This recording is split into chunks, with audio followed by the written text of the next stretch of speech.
Good evening, everybody. Welcome back to the channel. My name is Murph, and today we're going to be going through Lord of the Rings, Heroes of Middle-earth, and playing through our first marquee adventure. That's right, guys. Today's June 1st, and it is the official release of the Bitter and Sweet marquee adventure for the Arwen release, building up throughout this month of Elves into the first legendary release of Elrond. So this is our first of two marquee events we should be getting this month.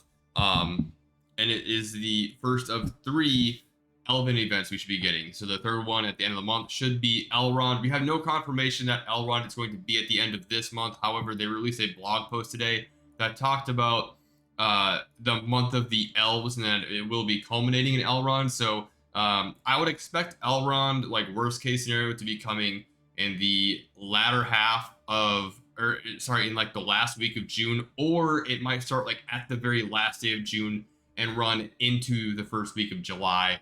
Who knows? All I know is that we had the marquee event, or the actual adventure, up a week prior for Arwen, prior to the event actually starting. So what I'm kind of assuming or guessing is that since we do not have a marquee adventure up here for Elladan yet, which would be our second marquee event, and another character required to unlock Elrond, I'm going to assume that we're probably going to get Elladan maybe like 2 weeks from today, right? So like a week from today, when Arwen's event is officially over, we'll probably get the card in here for Elladan's event, giving us that 1 week heads up, as we had with Arwen. She popped in here a week prior, where you could go in, view the rewards, view the event, but you could not participate and do it, or in it, until today.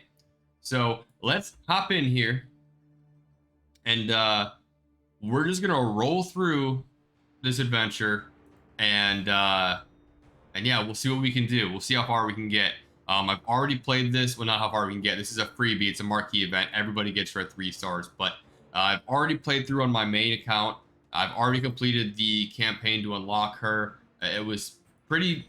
I mean, this is fairly easy. You could basically just set this up on auto and have it play through for you, which is probably what I'm going to end up doing here as I kind of just talk through it. So some notes, right? I was really curious about what it's going to look like for a marquee character in order for you to max out, right? So on my main account, I did a little bit of dolphining, and I did spend some money on gems in order to get Arwen to 5 stars. On this account, it's obviously all free to play and it will not be done. But on my main account, I really did want to dolphin a bit and make sure that I got Elrond the first time around. So I will be doing the same with Elladan, as well as whatever it takes to get the other elves ready. Because I do want Elrond first go around, and then hopefully that kind of sets me up the meta to be able to earn enough gem income on that account where I don't have to spend much money on it, if any at all. I really don't plan on spending any money, because I don't like spending money on mobile games, but I like this game so far, and I got the jump on day 1 on my main account, and I kind of want to just keep pushing forward. Now, dollar amounts of what you can look at, I don't advocate spending money on these characters. So let me rephrase that. We're not talking about dollar amounts. We're going to talk about gem amounts. So like, these characters technically are going to be free to play farmable. However, the vast majority of characters are not going to have enough gems on their account to purchase these characters up to the required level. So as we know, in order to unlock Elrond, you need to be able to complete tier 5 of his legendary event, and you need to be able to have 5-star elf characters. So at a minimum, you're going to need at least one of Arwen or Elladan at 5 stars in order to unlock Elrond. And I'll tell you, with this event, you unlock her at 3 stars, and then after that, you have 2 different vehicles of being able to farm her shards out. As of right now, I say farm, it's purchase to buy her shards. The first is going to be a $20 package where you get 80 shards. So it's basically a free pack to get her from 3 stars to 4 stars. Now, to be honest, that $20 pack is going to be the most cost-effective method of getting her, because the only other way you can purchase her is through 1,000 gem packs, and those 1,000 gem packs are your RNG roll of anywhere from 17 shards all the way up to however many the maximum amount is. But I'll tell you, on my account, or on my main account, I bought 8 of those 1,000 gem packs, or it might have been 7. And I only got like 2 or 3 26 packs, and like the other 4 or 5 of them were all 17 shards per pack. So you're going to be getting 17 more often than you're getting anything else with those packs. So that $20 bundle, honestly, if you're looking at buying gems or spending money on the game, the $20 is for just the 80 shards is going to be the more cost-effective bundle. But in order for you to get her to 5 stars, you're going to have to purchase her with gems.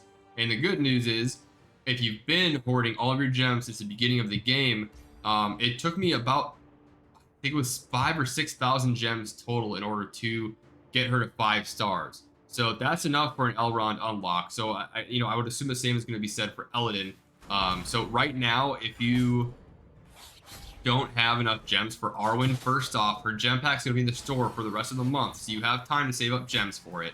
But two, if you would rather not farm up Arwen and rather just hold your gems for the Elladan packs, they're more than likely going to be the same exact packs. So if you just hoard all of your gems now, I know it's going to be difficult to be able to get Elro here and to be able to get your two guild, or not guild campaign, your regular campaign farms, the Naramiri and not Naramiri's other guild farm, Lomion, and I don't recall the other one's name. They're all made up characters. None of them are real actual elves for Elro here in Elladan.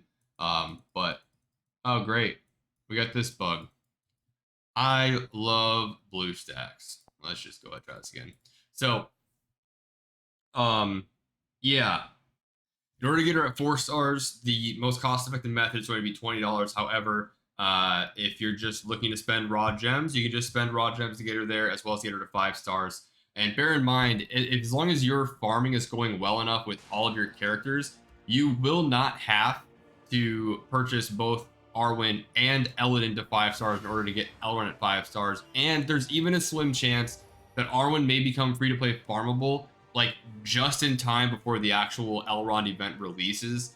I wouldn't hold your breath on that, but if they do, I would assume they would make it just close enough to where it's not very likely at all that you would actually be able to get Elrond unlocked able to get Arwen farm to 5 stars in time to unlock Elrond to 5 stars. If you want to get these characters to 7 stars for the first go around, more power to you, but that's going to cost hundreds of dollars.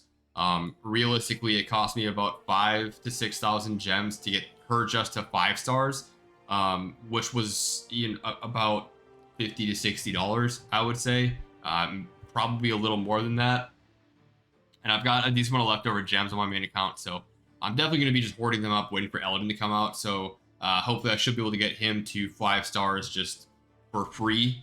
It's not for free because I already spent the money, but on this account, that's definitely the route I'm going to go down. Because if you look at this now, we've got her at 3 stars. Obviously, we're not going to spend any cash to get her to 4 stars. But this is that $20 bundle where essentially if you're going to spend money, this is definitely more worth the money than purchasing gems and then purchasing Arwen. Or, yeah, basically purchasing gems and purchasing these packs. Because these packs, essentially, as you can see, you've got a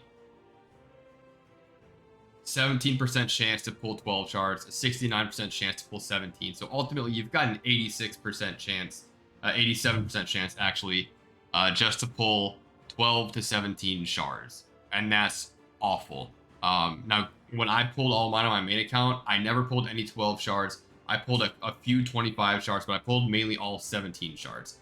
Now, if you got the 123, 196, you're like, cool, that's awesome, good for you, but realistically, as you can see, this pack's going to be up here for the next 34 days. I think it's probably safe to assume that the same timestamp that this pack is going to end is going to be the same time that the Elrond event itself will end. So Elrond will probably, if it runs for 6 days, it'll probably come out at like the 27-day mark here. So realistically, you've got, about a month to be able to stock up on as many gems as you can from your objectives, from your quests, from your daily arena output. I don't even recall honestly how many you get per day. I think it's like 200-ish maybe. So like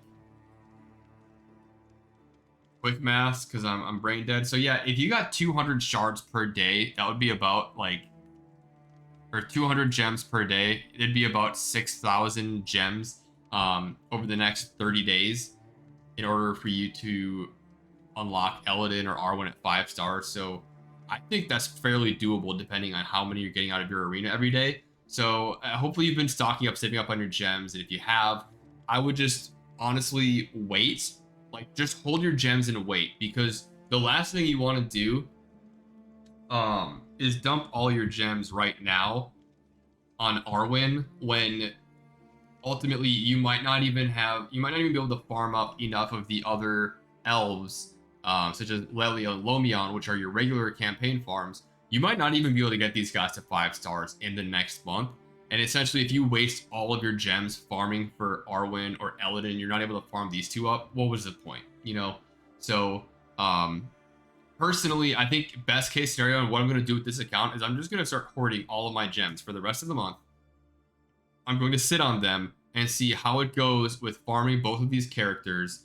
And then at the end of the month, if it's looking good and it's looking like I'm going to have basically my 4 out of 5 characters farmed out between Elro here, Lomion, Leliel, and where are you? Naramiri here. Then I'll go ahead and pull the trigger and I'll dump all my gems into Arwen or Elladan. Probably Elladan personally, because I just like Elladan better as a character, and I think he's gonna have better dual. He's gonna have synergy with Rangers as well, which I would like to invest in at some point. But definitely one of the big things right now too is that obviously we're unlocking Arwen right now. We're going to be unlocking Elladan in the next coming weeks, and eventually, you know, if you're in the race for Elrond, then you're going to be unlocking a 3rd character. You're going to want to invest in these characters immediately. And on top of that, you're still like wanting to build Elro here, and then you're probably wanting to build Lomion as well. So you have that full Rivendell Elves team. But we don't have a lot of resources going around in the game right now. So it's definitely getting tight. So like, for instance, if I didn't mean to do that. If I pick up Arwen here, and we go ahead and level her up, like I've got enough gold on this account to level her up to level 42, which is the level my account is at. But what I'm doing for now is I'm just gonna bring her up to 30. I'm gonna bring her abilities up because the abilities really start to add up in the long run, as well as like you're now gonna be forced to return to farming up all of this gear all over again, which is definitely a downer. Because I had kind of forgotten how shitty it is to go through and farm out some of this early gear and how bad it feels that you're not able to farm out your rare gear, like your level 4, 5, 6 gear, at the same time as you're grinding out your green gear, your rare gear, like your gear 1, 2, and 3. As opposed to like Star Wars Galaxy of Heroes, where, you know, if you're farming any endgame node, whether it's for epic gear, like, or epic gear salvage, you're still able to collect rare and uncommon gear. And then, you know, the same way, if you're farming uncommon gear, you're still able to get rare gear, and so on. This, unfortunately, you kind of just have to pick each individual gear salvage piece and farm it out. So, yeah. Anyways, like, that covers how to play the event. Like, the event, the marquee events, these characters are given to you for free, so you can literally just go in and just autoplay the actual event itself. I don't have the resources right now to go through and farm out gear for Arwen, but realistically, in order to complete this mission 5 for like the extra free gold and experience and the light side crystals, all you need is like just level her to level 30, put her at like gear tier 3, and maybe get her abilities to level 2. And then it'll just take a few attempts in order to get through it. It really sucks because all of these other characters have like they're awful. Their level of investment is just terrible. All you have to do is kill these 4 characters. But as you can see, like, you're hitting them like wet paper noodles. And you know, the bad thing is, like, on my main account, my Elro here is beefed out. Like, he's over 2,000 power already. And so, like, it just sucked using this shitty Elro here, being like, well, that's cool, I can't do anything near what I should be able to do, but whatever. Yeah, if you're able to put a little bit of investment into her, do it, get the free shit, and move on. Obviously, unless you're dumping actual money into the game, or unless you have like 5,000-6,000 crystals saved up, you're not gonna be able to actually go in and get R1 up to 5 stars to do the final tier of the event. But that's fine. Like, I really wouldn't be expecting you to do that anyways. However, if you do, I don't have any feedback for you because I haven't done it myself yet. But that's probably going to call it for the video today, guys. Obviously, the event, you just put it on auto, clear it, enjoy it, enjoy your new character. Whether or not you decided to invest in her is kind of Your decision. But again, as I said, I would just sit on these gems, sit on them, don't do anything with them, don't spend money on it, and just wait. Like if you really want to spend money on it, you can spend money on Elladan, cool, whatever. But like at the end of the day, just sit on your gems, keep farming out the rest of the elves, and as we get closer to the Elrond event, really like give yourself an honest like give your account an honest examination, and like be honest with yourself, and just say like, okay, it looks like I've got a chance to go out and get Elrond. Let's go ahead and dump the gems, and we'll do it. And if not, then you've got a bunch of gems in reserve for whatever comes out next. Either way, yeah, that's what I think the best way to do this is. So that's it for the video. Let me know down below. Did you guys unlock Arwen already? Are you guys investing in her? How, like, what level, what gear are you guys at with her? Are you guys saving up your gems? Are you dumping them into Arwen? Are you buying Arwen? What's your guys' plan? Let me know, and I'll see you next time. Love ya. Bye.